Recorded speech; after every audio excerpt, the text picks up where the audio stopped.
다음으로 13장, 14장은 법신부 이론상을 모시는 시대적 의의가 이렇게 드러나 있고요. 또 15장, 16장은 불공에 대한 이야기가 이렇게 나와 있어요.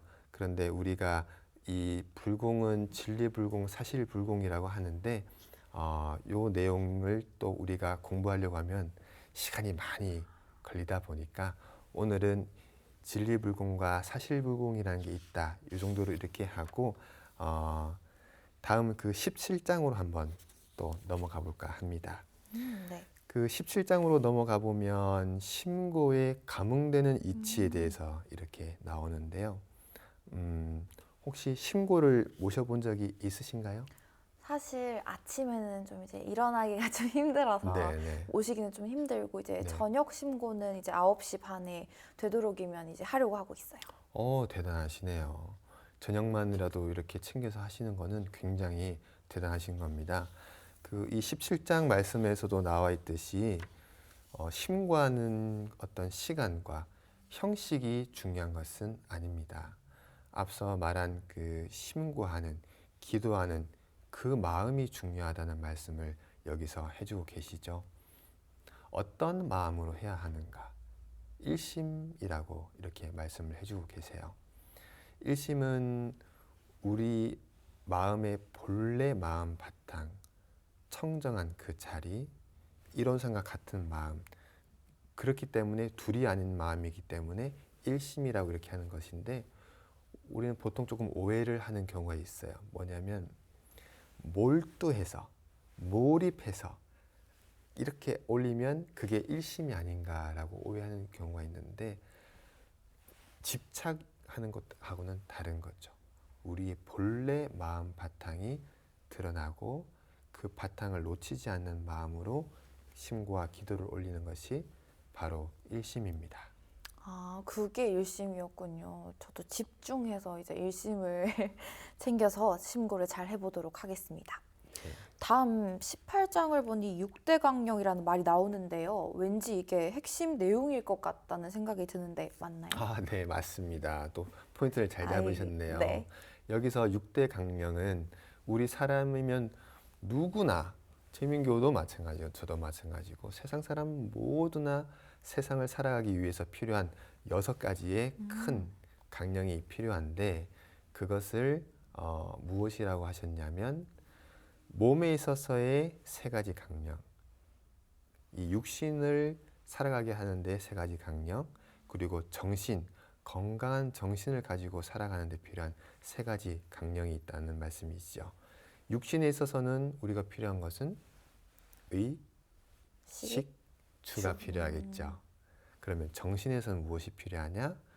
바로 수양력, 연구력, 취사력, 이 둘을 합해서 6가지가 필요하다는 말씀을 해주고 계시는 겁니다. 네. 다음 20장은 또 어떤 내용이 담겨 있을까요? 네, 20장부터 22장까지는 방금 얘기했던 6대 강령 중에서 정신의 3강령, 즉 수양력, 연구력, 취사력 이렇게 표현을 했는데요.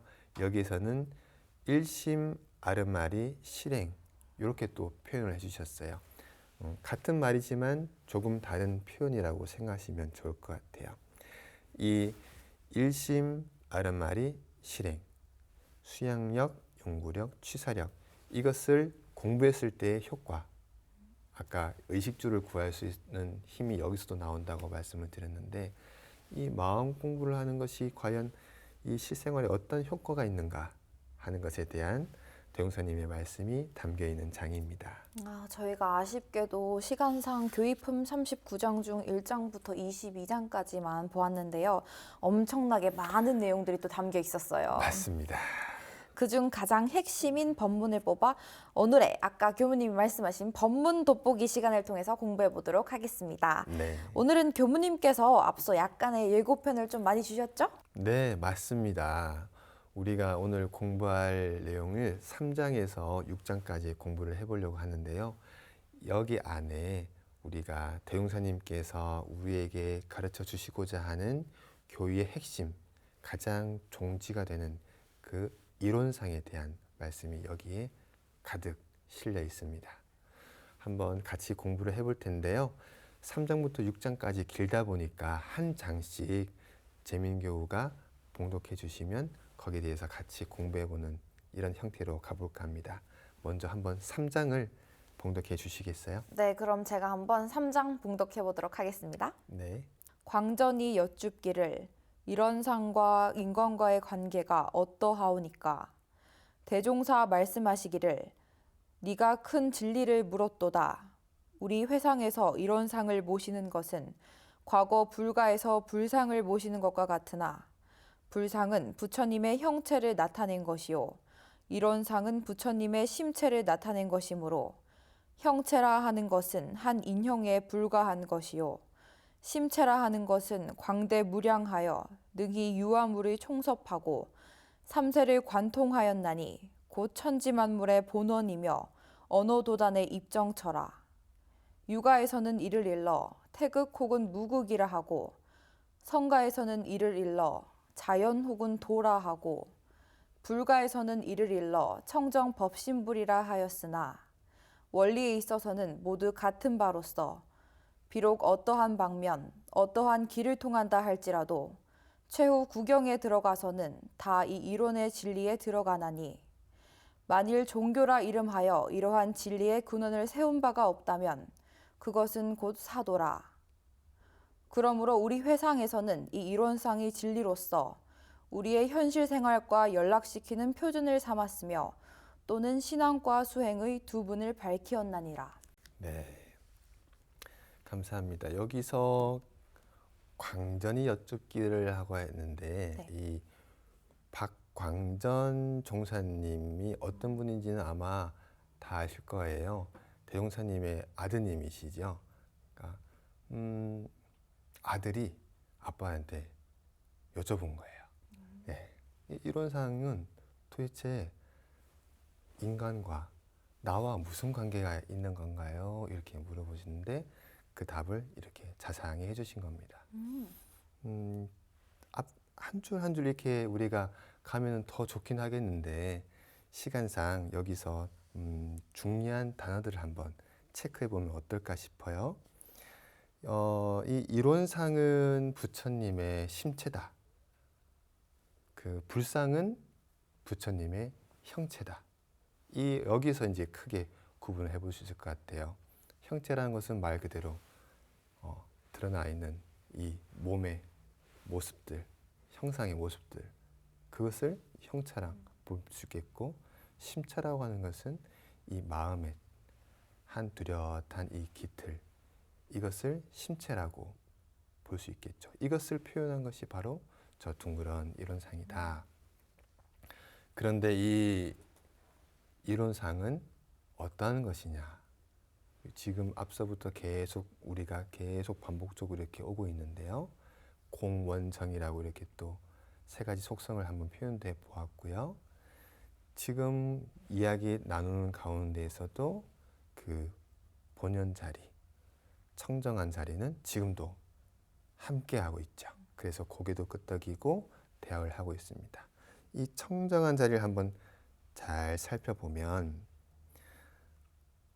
모든 천지만물의 본원이다라고 여기 하셨는데 여기서 모든 천지만물을 다 드러내기 때문에 여기서 모든 천지만물을 다 담아내기 때문에 천지만물의 본원이다 하는 것이고 언어 도단의 입정처다라고 하는 것은 가만히 이 청정한 자리를 가만히 보면 있다라고 하기에는 텅 비어 있고 텅 비어 있기 때문에 없다라고 하기에는 분명히 존재하고 있고 그렇기 때문에 있다라는 말도 안 맞고 없다라는 말도 안 맞는 그렇기 때문에 언어라는 이걸 언어로 어떻게 이거다라고 이것을 표현하기에는 그 길이 끊어져 있다. 언어로 표현할 방법이 없다. 도무지 말로는 설명할 수가 없다.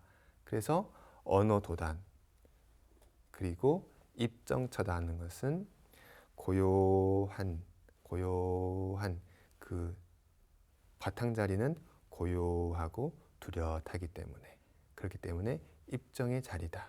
이렇게 표현을 해주신 거죠.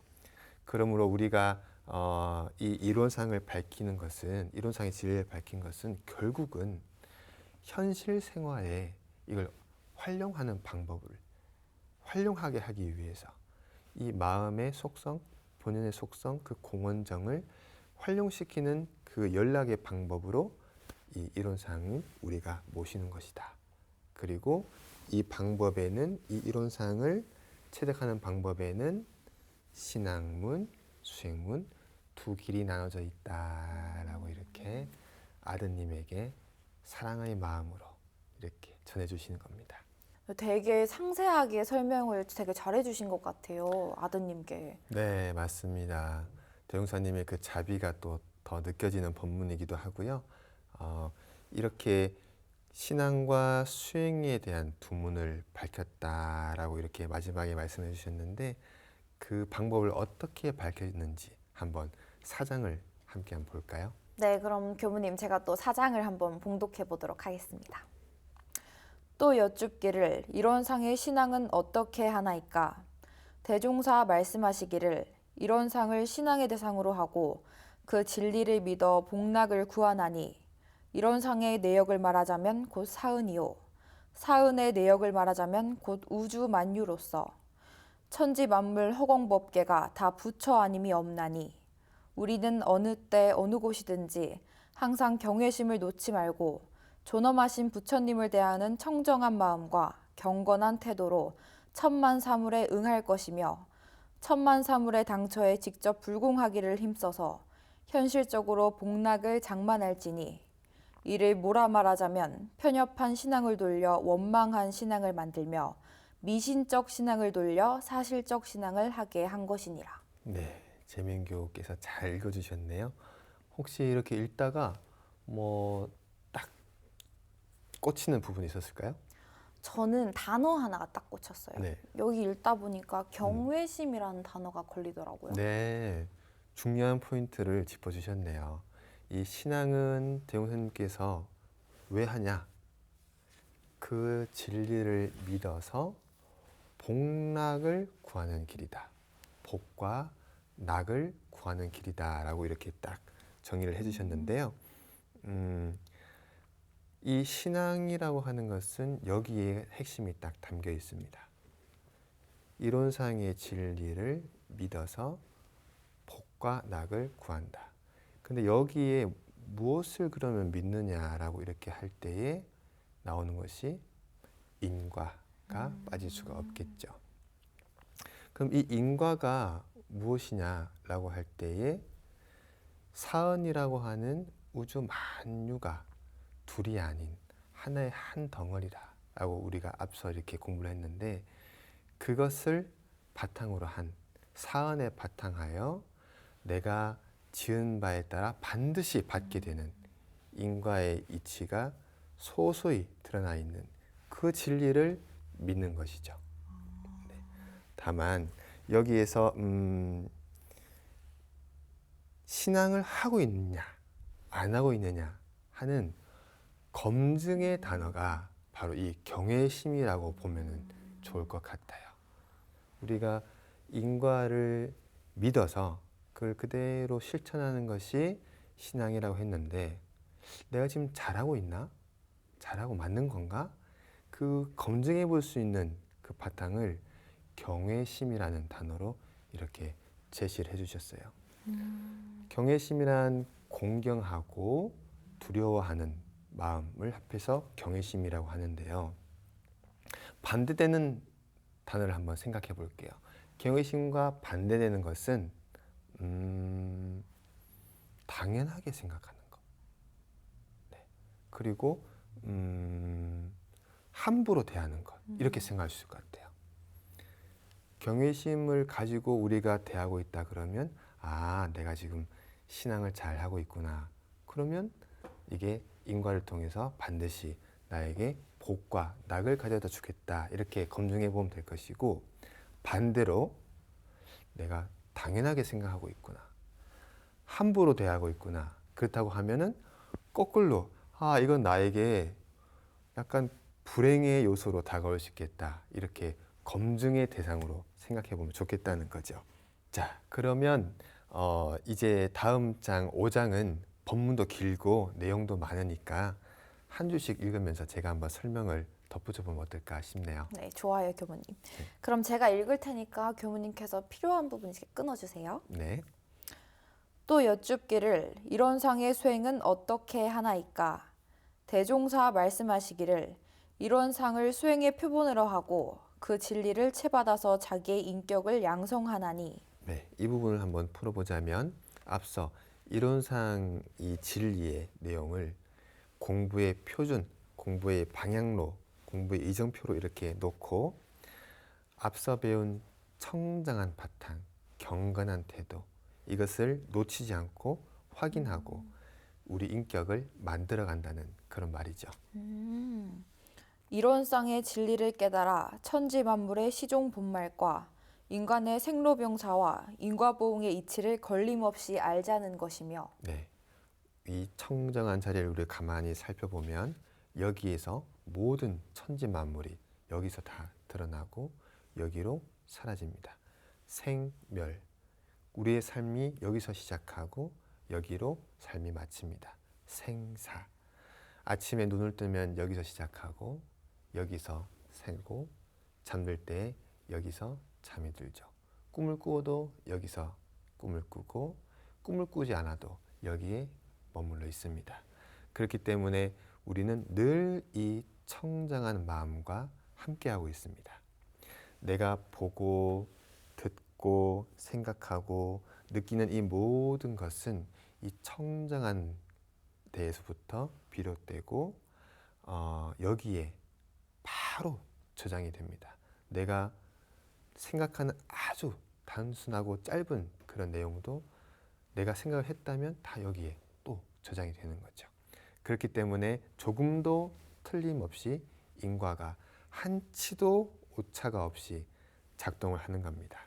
그래서 이것을 알자는 공부가 바로 사막 공부 중에서 사리 연구 공부이고 이것을 이제 알았으니 이걸 잘 양성하자 하는 것이 정신 수양 공부이고 그럼 이것을 또 내가 육군 동작으로 잘 실천하고 잘 행하자 하는 것이 바로 작업취사. 그래서 이 세 가지 사막 공부가 바로 여기 이렇게 밝혀주신 내용입니다. 네, 또 이어서 읽어볼게요. 또는 이론과 같이 마음 가운데에 아무 사심이 없고 애욕과 탐착에 기울고 굽히는 바가 없이 항상 뚜렷한 성품 자리를 양성하자는 것이며. 네, 여기 이 또한 이 청정한 마음 바탕을 잘 지켜보시면 이 바탕에 어떠한 사심, 삿된 욕심 그것이 이 자리에 존재하나요? 하지 않나요? 존재 안 하지 않나요? 존재하지 않죠. 이 자리에서는 그런 사심이 없죠. 또 어떤 애욕, 내가 정말 사랑하는 것, 정말 좋아하는 것, 거기에 끌려가는 것이 여기에는 있나 없나 가만히 보면 여기에는 없죠. 여기서 나왔다 사라졌다 하는 것이죠. 그렇기 때문에 애욕과 탐착에 기울어지거나 굽히는 바가 없다.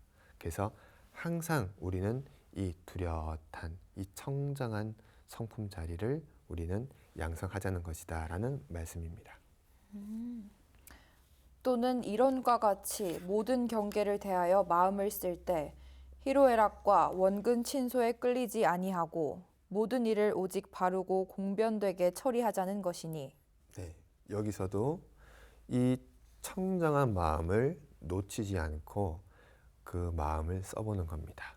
이 청정한 마음으로 보고 듣고 말하고 생각하고 그리고 이 청정한 바탕에서 기쁘고 슬프고 사랑하고 즐겁고 괴로워하면 거기에 끌려가지는 않는 거죠.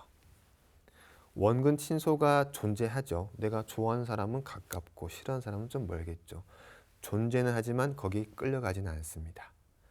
그래서 이 청정한 바탕을 내가 놓치지 않고 여기에서 늘 활용을 하게 되면 원근 친소가 있어도 끌려가지 않기 때문에 항상 내가 하는 모든 육군의 취사는 바르고 공정하게 취사를 할 수 있는 거죠.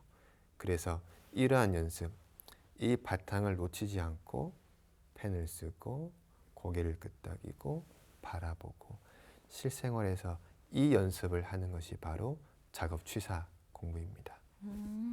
그렇군요. 네, 계속 읽겠습니다. 네. 이론의 원리를 깨닫는 것은 견성이요. 이론의 체성을 지키는 것은 양성이요.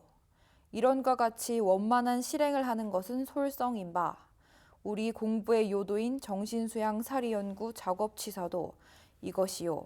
옛날 부처님이 말씀하신 개, 정, 해, 사막도 이것으로서 수양은 정이며 양성이요. 연구는 해며 견성이요. 취사는 개며 솔성이라. 이 공부를 지성으로 하면 학식 있고 없는 데에도 관계가 없으며 총명 있고 없는 데에도 관계가 없으며 남녀노소를 막론하고 다 성불함을 얻으리라. 앞에 우리가 공부한 내용을 이 문장에 쭉 그대로 이렇게 녹아주신 거죠. 이렇게 수양, 연구, 취사 공부를 하면 어떤 사람들 남녀노소 막론하고 똑똑하거나 어리석거나 우둔하거나 아무 상관없이 어느 누구라도 이렇게만 수양, 연구, 취사를 닦아가면 누구나 성불함을 얻으리라 라는 희망의 메시지입니다. 그러면 이제 마지막 6장을 한번 또 읽어주시겠어요? 네, 한번 읽어보도록 하겠습니다. 또 여쭙기를 그러하면 도형으로 그려진 저 이론상 자체에 그러한 진리와 위력과 공부법이 그대로 갈마 있다는 것이오니까. 대종사 말씀하시기를 저 원상은 참 이론을 알리기 위한 한 표본이라. 비하건대 손가락으로 달을 가리킴에 손가락이 참 달은 아닌 것과 같나니라. 그런즉 공부하는 사람은 마땅히 저 표본의 이론상으로 인하여 참 이론을 발견하여야 할 것이며 이론의 참된 성품을 지키고 이론의 원만한 마음을 실행하여야 이론상의 진리와 우리의 생활이 완전히 합치되리라. 네, 중요한 본문을 또 읽어주신 것 같아요. 여기에서 포인트는 이 둥그런 모양, 이 이론상 안에 그렇다면 그 어마어마한 위력이 여기에 갈마 있는 것이냐라고 이제 물어보신 건데 대용사님께서 아니다. 거기는 아무 위력이 없다. 그건 단순히 달을 가리키는 손가락이다라고 이렇게 말씀해 주신 거죠. 우리가 놀이동산에 가면 재밌는 게 많죠. 너무 신나죠. 그런데 이쪽으로 가면 놀이동산입니다 하는 이정표를 이렇게 봤어요. 그 이정표 안에 그 재미나 기쁨이 거기 있을까요? 없죠. 네. 놀이동산 가야 거기 있는 거죠. 이 이론상이라는 것도 이걸 통해서 이 이론상의 진리를 우리가 채받아서 활용해서 써야 거기에 복과 낙과 기쁨이 있는 것이지 이것만 계속 보고 있는다고 해서 그 이정표만 계속 본다고 해서 이 이정표에다가 이렇게 막 합장을 하고 한다고 해서 우리에게 어떠한 아무런 결과도 변화도 없는 거라는 말씀입니다.